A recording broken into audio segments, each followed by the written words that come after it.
Hello, grade 10. Miss Walsh here. So, we're going to do a little bit of statistics today. And just in case you're wondering, while we're sort of doing a little bit of probability, a little bit of statistics, we're just going through that long list of topics that the e-assessment have. But these are sort of little topics that you can be covering at home, okay? So, don't mind that it's jumping around. Just to open up with a little joke here for no reason at all, here's a question for you. How do you make 7 an even number? You take off the S. Ha ha ha ha ha ha. Okay, so today we're going to do central tendency. When you hear central tendency, this is basically our averages, okay? And we have 3 averages. I'm sure that you've met them at some point. And one of the averages is the mean, and another one is the median, and the third one is the mode. Okay, but since you know these from middle school, mean is just the average where you add them all up and divide by how many you have. Median is your middlemost number when you line them up, and mode is the one that occurs most frequently. We're going to go straight to when we have a lot of data and it starts to be impractical to be treating each value separate.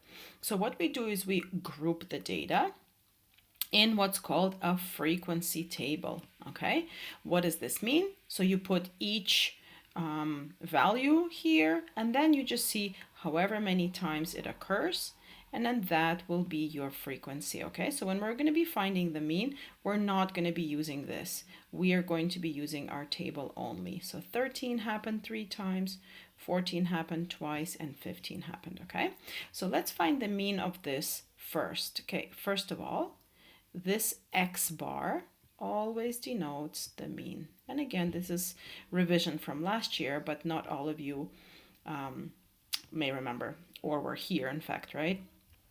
Okay, so this is going to be our X variable. All right, so what do we need for the mean? Well, we need to add up all the values. So what we're going to set up is we're going to set up a little X times F column. And what this is this is just the total score for each value, okay? So we multiply them because 11 happened 3 times, 12 happened once, 13 happened 3 times, and 14 happened twice, and then 15 happens once, okay? If you don't have your calculator handy, just pause the video and then just do go and grab it so that you can be following along.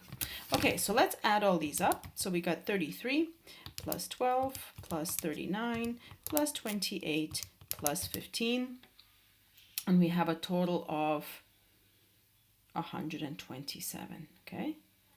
What is this? This is our total score. So if you were to add all of these up, 11 plus 11 plus 11 plus 12 plus 13 plus 13, that's what you would have. But we want to do it the fastest way, and this is like the same as repeated addition is multiplication. That's what's happening here, okay? And so our total score.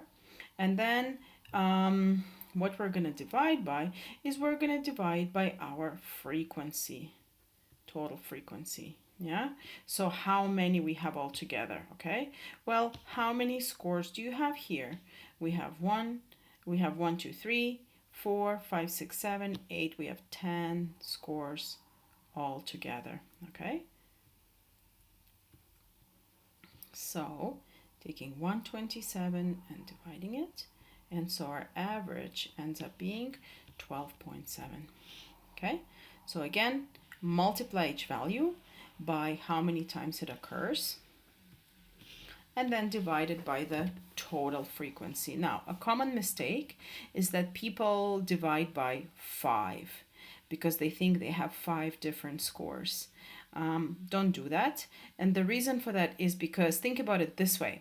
Let's say this 11 happened something like 20 times.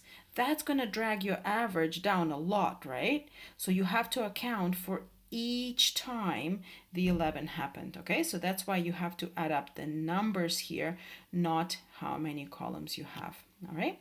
Okay, next one, let's find the median. And again, the way you're used to doing it is you line them up, right? You in grade 8, grade 9, you went 1, 2, 3, 4, 5, 6, 7, 8, 9, 10. And then you would go, okay, well, I have 5 on my left and 5 of my right, and you find the middle. And then since this is an even number of values, then you would just average these two out. But we don't want to write all these out. So count your total frequency. You have 10 values, and then go 1, 2, 3. Then the fourth one is 12. And then the fifth one is 13. So you know if you have 10, then it's going to be the average between fifth and sixth.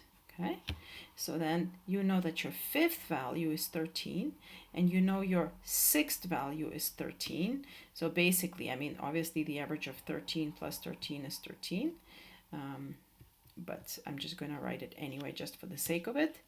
And if you have an odd number, then you just take whichever one is in the middle. But if you have an even, then you have to average out the two middlemost numbers. Okay, last one, mode, and that's the one that occurs most often. So what you do here is you just look at how many times each one occurred, okay? Interesting. So here we've got 11 occurring 3 times and 13 occurring 3 times. So we actually have two numbers that occurred the same amount of time. When that happens, that data is called bimodal. So you're going to have two modes. So I'm going to add an S here. And so your modes would be 11 and 13. Okay, so that's your first example. Let's do the next one. Okay, so, and I took this from this website, Maths is Fun, which is great. It has a lot of quizzes and practices. So if you ever need a little bit more clarification on concepts, that's another good resource for you to try. All right, so what we're going to take a look at now is we're going to take a look at group data again, but sometimes it actually gets impractical for us to organize the frequency for each value. So here we've got Alex timed 21 people in the sprint race to the nearest second. So these are the times, these are the sprinting times, okay? And again, you can find the mean of each one separately and then get that answer. If you try to set up the frequency table, it would get annoying because you would need the time for 53. Then you would need a time for 59, need a time for 55, need a time for 56. So it's just going to be a really long and annoying frequency table. So what we do is we actually set up intervals, okay? And there's some rules for how to set up sort of your intervals. The rough rule, the amount of groups that you should have is kind of the square root of the number. So if this looks like about 21 people, then square root of 21, 4 point something. So you want 4 or 5 separate intervals, but it doesn't matter as long as it's something logical, okay? So we're asked to find the approximate mean and the modal group. Okay, I'm going to do the modal group first, just to get it out of the way. Okay. So we're going to pretend that we don't have this raw data, okay? We are just going to work with this table. So this is why they're not asking us for the mode, okay? Because when it's organized here, you don't know exactly which value specifically occurred the most times, but we do see that the scores or the sprinting times between 61 and 65 seconds occurred 7 times. Okay, so we would say that our modal group is 61 to 65. Okay, or if this is your x value, usually a more formal way to write it is you would write it as 61 to 65. Okay, all right, so now let's do the approximate mean. So what we're going to do is we don't know exactly which of these values happened twice. So what we do is we actually take the midpoint of the interval, okay? So my midpoint, actually, yeah, what I'm gonna do is I'm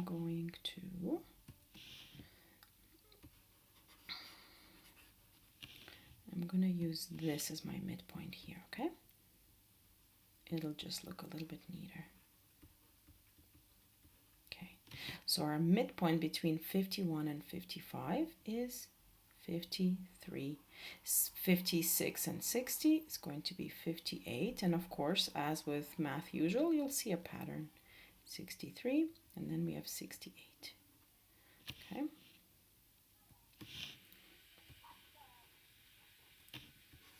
Okay, at this point, once we've determined our midpoint, we do exactly the same thing. So I'm going to call my midpoint my x, and then this is going to be my x times my f. Okay, and then we're just going to take each of the midpoint and we're going to multiply by how many times it happened. So this happened 106 times. No, sorry, twice. Okay, so this product is 406, and then 63 times 8 is going to be 504, and then 68 times 4 is going to be 272. Okay, from there on, we're going to do exactly the same thing. So we're going to just add all these up, okay? So, and I'm going to use a new symbol. Maybe you've seen it, maybe not. This is a Greek letter sigma. And what it means is it means sum. Okay, it's good for you to get used to it. So we're going to do the sum of each midpoint times how many times it happened. Okay, so we're going to have here for the mean the sum of x times f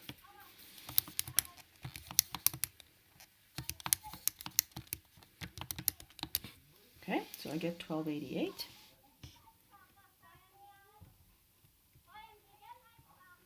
Okay, and again, we're going to divide it by the total frequency. Okay, so that's this right here.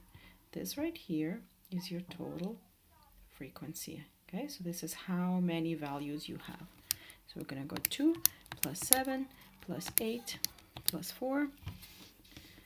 And we're going to divide it by 21. Okay, now I'll be rounding, so I'm going to put the approximation sign.